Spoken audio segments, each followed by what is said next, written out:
여러분 반갑습니다. 현장에서 손해증사 업무를 하다 보면 손해과 관련된 분쟁을 많이 보게 되죠. 보험회사와 피해자 간의 어떤 분쟁 내용이 있죠. 뭐 과실에 대한 분쟁, 또 직업에 대한 분쟁, 또 위자료에 대한 분쟁, 또 뭐가 있을까요? 후유장에 대한 분쟁, 여러 가지 분쟁들이 있습니다. 근데 사건을 대할 때 보면 이 모든 분쟁이 한 번에 다 있는 경우는 극히 드문 일이죠. 대부분은 한두 가지의 이제 분쟁 때문에 보험사와의 그 손해액에 대한 차이가 발생합니다.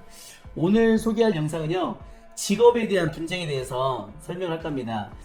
교통사고로 도로 작업 중에 그 차량에 의해서 사망을 하신 분인데, 이분의 소득이나 이런 걸 가지고 평가함이 있어서 보험회사에서는 건설 보통인부로 적용해서 얼마 주겠다라고 제시했던 거고, 유가족들 입장에서는 아니다, 우리 망인이 그 일만 한 게 아니라 건설 현장에서 판넬공도 했고 용접공도 했는데 왜 이런 것들이 인지 안 되느냐, 그 인정해야 되는 거 아니냐라고 주장한 겁니다. 그래서 그 판넬공과 용접공으로서 인정받았던 실제 사례를 가지고 어떻게 직업을 또 입증하고 보험회사에 주장하고 또 어떻게 또 그 입증하고 그 인정을 받는지에 대해서 실제 사례를 이야기를 살펴보겠습니다. 오늘은 또 손해정서를 보면서 강의를 영상을 올리도록 하겠습니다. 앞부분은 이제 공문이고요. 그리고 목차, 그리고 손해평가한 내용입니다. 오늘 하고자 하는 주제로 넘어가서 이제 실제 사례를 보겠습니다. 자, 사고는 2017년도 12월 18일에 발생했고요. 경주시에서 발생했습니다. 경찰관 가족이신데 이제 경찰관 형님이셨습니다. 이 교통사고로서 가해 차량이 9.5톤이 2차로 중에 2차로 갓길을 도로 보수 공사하고 있는데 이 피해자를 충격한 사고입니다. 골절로 외인사로 사망했던 사고고요. 이 사람의 이제 직업이 무엇이냐에 따라서 보상금이 달라지는 거예요. 보험회사는 도로 보수 공사고 특별한 그 자격증이 있거나 그런 게 아니기 때문에 건설 보통 인부를 하겠다.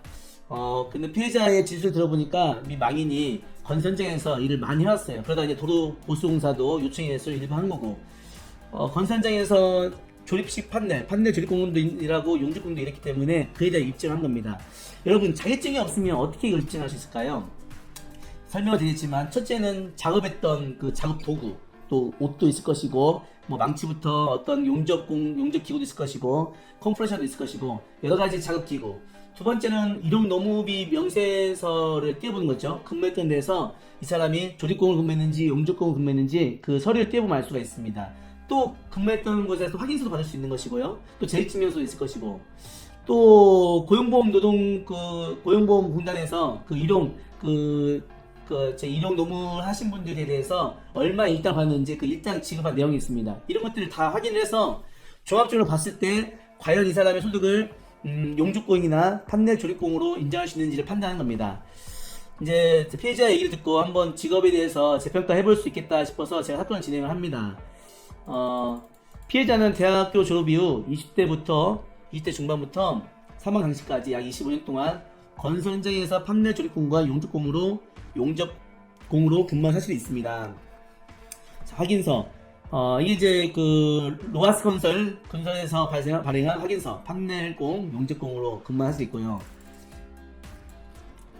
다음에 여기는 그 초석건설에서 또 복합 판넬 시공으로 근무했던 사실이 있고, 이 일용직은 여러 군데 다니기 때문에 건설사 모두를 할 수 없지만 주로 근무했던 건설사에서 확인할 필요가 있습니다. 여기는 진화건설에서 판넬공을 근무했던 사실을 또 확인할 수 있고요. 또 일용노무비 지급 명세서에서 이렇게 명세서를 띄워보면 어디 건설사 언제 지급했던 거, 누구에 대해서 언제 지급했던 게 나오고요. 여기 보면 무슨 공인지 나옵니다. 판넬공 단가 얼마, 또 여기도 판넬공 단가 얼마, 이렇게 해서 지급한 내용이 나옵니다. 글씨가 좀 작아서 안 보일 것 같긴 한데요. 여기 또 용접공을 근무했던 거, 복합 판넬공 근무했던 거, 또 용접공 근무했던 거, 판넬공으로 근무했던 거, 이런 것들을 다 확인할 수 있습니다. 넘어가겠습니다. 그리고 여기 보면 근무 현황, 이게 지금 어디서 발행한 건가요? 이게 아마 그 고용보험 공단에서 발행한 서류 같은데요. 이 근무 현황에 며칠, 어디서 근무했고, 판넬공을 근무했고, 어디 근무했는지 이런 것들을 다 확인할 수 있습니다. 이거는 이제 회사에서 발행한 건데요. 회사에서 발행한 거고, 뒤에 보시면 고용보험 일용 근로 내역을 띄워보면 피해자가 어디에서 며칠, 3일 동안 66만원이면 일당이 22만원이라는 뜻이겠죠. 그렇게 해서 총 근무일수에 대비 총 받았던 금액을 계산하면 이분이 평균 며칠 근무했고 얼마를 받았는지를 알 수가 있습니다. 자, 그리고 피해자의 주 거래 통장으로 받았던 통장 내역도 입증 서류 중 하나 되겠죠. 쭉 통장 내역을 떼어서 어느 회사부터 얼마 받았는지 이것을 입증을 또 합니다. 그리고 피해자가 판넬 조립공과 용접공으로 근무하면서 사용한 작업도구 일일이 다 확인해서 사진을 찍을 필요가 있어요. 이렇게 입증을 해야 보험사도 당연히 심사해서 통과되겠죠. 용접공이나 판넬 조립공은 자격증이 있거나 그런 건 아니거든요. 자격증이 있다면 뭐 건축기사라든지 자격증이 있으면 그걸 보여주면 되겠지만 없기 때문에 실제 근무했다는 것을 입증할 필요가 있는 겁니다. 용접공, 용접기 등 전선, 드릴, 한마 드릴, 또 고속 절단기, 수평기, 파이프 절단기, 공구함 전선, 전기선 다 일일이 본인이 실제 사용했던 것을 다 확인하는 겁니다. 앵글, 실리콘, 그 다음에 앙카, 자재, 콘크리트 앙카, 작업 화물 차량, 유리 압축 운반기, 손수레, 판넬 시공 작업하는 모습, 옛날에 찍었던 사진까지 다 이렇게 입증을 하는 겁니다. 그렇게 입증을 해서 보험회사에 제출하는 거죠. 이런 일반적인 손해배상 책임 이런 것들은 오늘 주제는 아니니까 좀 넘어가 보겠습니다. 과실은 좀 볼 필요가 있는데요. 이 사건 사고 가해 차량이 화물차량 9.5톤이 도로 보수 공사를 위해 작업 중이던 피해자를 충격하여 사망에 이르게 된 건데, 첫째, 이 사건 장소 이전에 유도차량이 있었던 점. 이렇게 유도차량이 있었어요.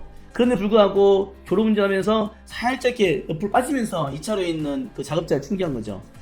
또 수신호가 신호수가 수신호로 공사 현장에서 그 현장을 충분히 안내한 점. 셋째, 사고 장소는 직선 도로임에도 불구하고 가해 차량이 유도 차량과 신호수를 지나서, 이걸 받은 게 아니고 지나서 살짝 기울면서 이 안으로 들어온 거죠. 돌진해서 이 사고가 발생한 점. 이 사건 사고에 있어서 피해자의 과실을 물을 수 없을 것으로 판단되어 피해자 과실을 무과실로 적용하였습니다. 자, 기초사실 월 연실 소득에 평가할 때는 용접공과 판넬 조립공이 있는데요. 그중에 높은 걸로 해서 용접공을 평가를 했습니다. 용접공은 1,158만원. 만약에 보통 인부였으면 한 300만원 정도 조금 못했을 거예요, 그 당시에는요. 그런데 용접공으로 입증이 됐기 때문에 그 손해배상금 차이가 한 5천만원 정도 차이가 났습니다. 그 차이만큼을 청구할 수 있는 권리가 있는 거죠. 위자료 상환다시 8천만원, 그리고 취업 가능 월수 60세까지 했었고, 중간에 이제 공제 라이프 개수로 라이프 니치 개수로 적용했고, 생활비 3분의 1 공제하고, 지읒 기준으로 평가했습니다. 이 당시 위자료가 8천만원이었기 때문에 지읒 기준으로 평가해도 충분히 나와서 평가를 했습니다. 자, 그래서 당초에 보험회사에서는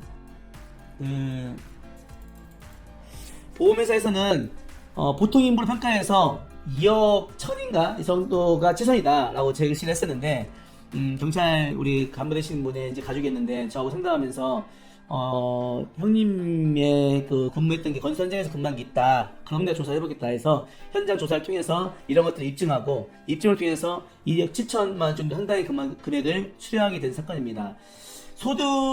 직업을 이렇게 입증하는 게 손해배상사의 현장에서 역할인 것 같고, 이런 입증을 통해서 피해자의 권익이 보호되는 것 같습니다.